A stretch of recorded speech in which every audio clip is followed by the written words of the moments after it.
آج کی بات رفاقت کی تمنا سرشست آدم ہے۔ انسان کو ہر مقام پر رفیق کی ضرورت ہے۔ جنت بھی انسان کو تسکین نہیں دے سکتی اگر اس میں کوئی ساتھی نہ ہو، کوئی اور انسان نہ ہو، کوئی ہم راز نہ ہو، کوئی سننے والا نہ ہو، کوئی سنانے والا نہ ہو۔ تنہائی صرف اسی کو زیب دیتی ہے جو لا شریک ہے، جو ماں باپ اور اولاد سے بے نیاز ہے۔ لامقام میں رہنے والا تنہا رہ سکتا ہے، لیکن زمین پر رہنے والے تنہا نہیں رہ سکتے۔ یہ انسان کی ضرورت بھی ہے اور اس کی فطرت بھی۔ انسان کسی مقام پر تنہا نہیں رہ سکتا۔ قبل از پیدائش اور بعد از مرگ کے حالات تو اللہ ہی جانتا ہے، لیکن زندگی میں انسان پر کوئی دور ایسا نہیں آتا جب وہ تنہا ہو، نہ جنازہ تنہا، نہ شادی تنہا۔ رات کے گہرے سناٹے میں اپنی کرسی پر اکیلا بیٹھا ہوا انسان بھی اکیلا نہیں ہوتا۔ اسے ماضی کی صدائیں آتی ہیں، اس کے ساتھ وہ نظارے ہوتے ہیں جو اس کے سامنے نہیں ہوتے۔ یادوں کے گلاب کھلتے ہیں، جلتی بجھتی آنکھوں کے طلسمات واہ ہوتے ہیں۔ حسین پیکروں کے خطوط ابھرتے ہیں، ڈوبتے ہیں۔ گزرے ہوئے ایام پھر سے رخصت ہونا شروع ہوتے ہیں، خشک شاہیں زخموں کی طرح پھر سے ہری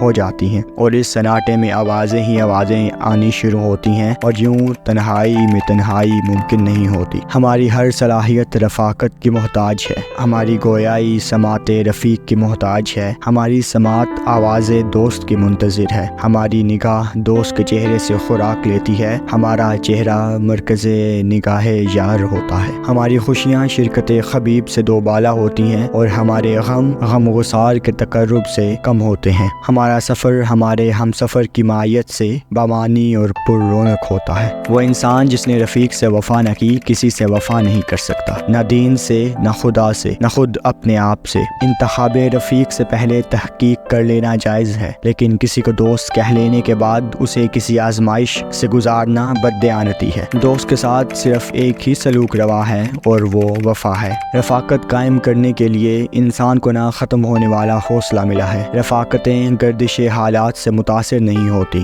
جس کو زندگی میں کوئی سچا اور سچا دوست نہ ملا ہو، اس جھوٹے انسان نے اپنی بدبختی کے بارے میں اور کیا کہنا ہے۔ پیدا ہونے والا بچہ جب آنکھ کھولتا ہے تو سب سے پہلے اسے جو شے نظر آتی ہے وہ انسانی چہرہ ہے، شفیق چہرہ، نورانی چہرہ، محبت و مسرت سے سرشار ممتا کا مقدس چہرہ۔ اس کے بعد ساری زندگی چہروں کی رفاقت کا سفر ہے۔ انسان کی خاطر جان پر کھیل جاتا ہے۔ بادشاہ تخت چھوڑ دیتے ہیں، دوست کو نہیں چھوڑتے۔ بد اعتماد انسان نہ کسی کا رفیق ہوتا ہے، نہ اس کا کوئی خبیب ہوتا ہے۔ بد اعتمادی کی سب سے بڑی سزا یہ ہے کہ انسان کو ایسا کوئی انسان نظر نہیں آتا جس کے تقرب کی وہ خواہش کرے، اور نہ وہ خود کو کسی کے تقرب کا اہل سمجھتا ہے۔ آج کے مشینی دور نے انسان کو انسان سے دور کر دیا ہے۔ رفاقت بشری سے محروم انسان مال اور اشیاء کی محبت میں گرفتار ہے۔ وہ نظریات کا قائل ہے، انسان کا قائل نہیں۔ آج کا انسان انسانوں سے بیزار ہے، وہ خود سے بیزار ہے۔ وہ غیر فطری زندگی بسر کر رہا ہے، اس پر کربناک تنہائی کا عذاب نازل ہو چکا ہے۔ کوئی کسی سے ہمدردی نہیں رکھتا، کوئی کسی کو نہیں پہچانتا،